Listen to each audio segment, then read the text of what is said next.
If you're a woman of childbearing years looking for birth control, you probably realize there aren't very good options out there. And you're right, everything has a downside. But what's the best choice? So for a lot of people, they've tried various birth control pills and have found side effects to them. And I think that for most people, they don't do well with oral birth control pills. I would say that the best options on the market now are really some of these newer generation IUDs.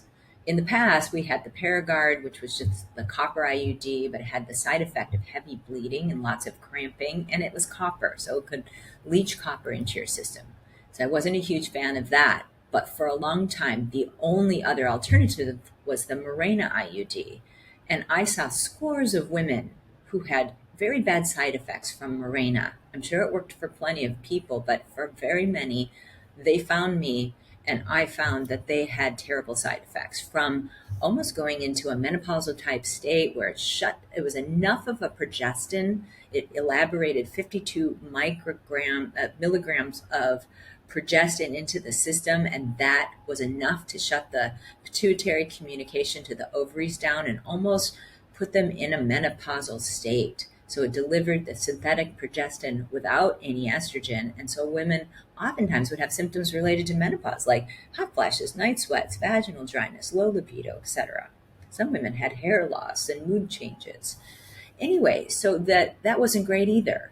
But nowadays there are 3 new IUDs, and one of them, be careful, is the same strength as the Mirena. So I would watch out for the Liletta.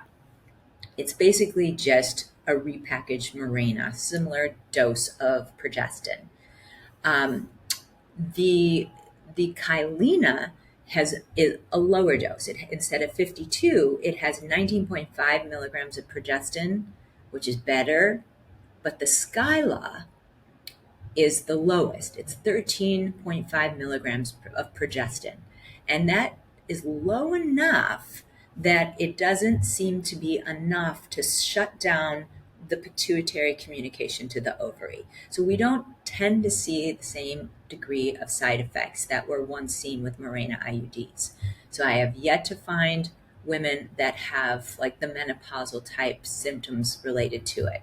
Yet it is the tiny bit of synthetic progestin in there is enough to kind of like reduce the buildup of the lining of the uterus so the periods are lighter, which a lot of women like.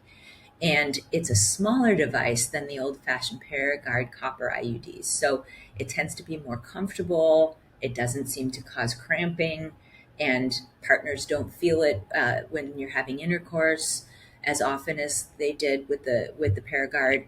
So I'd say for right now, that's the best choice available. If you're not interested in just strict barrier methods that rely on you being incredibly responsible, that are non-spontaneous, I think this is the best out there. I hope it helps.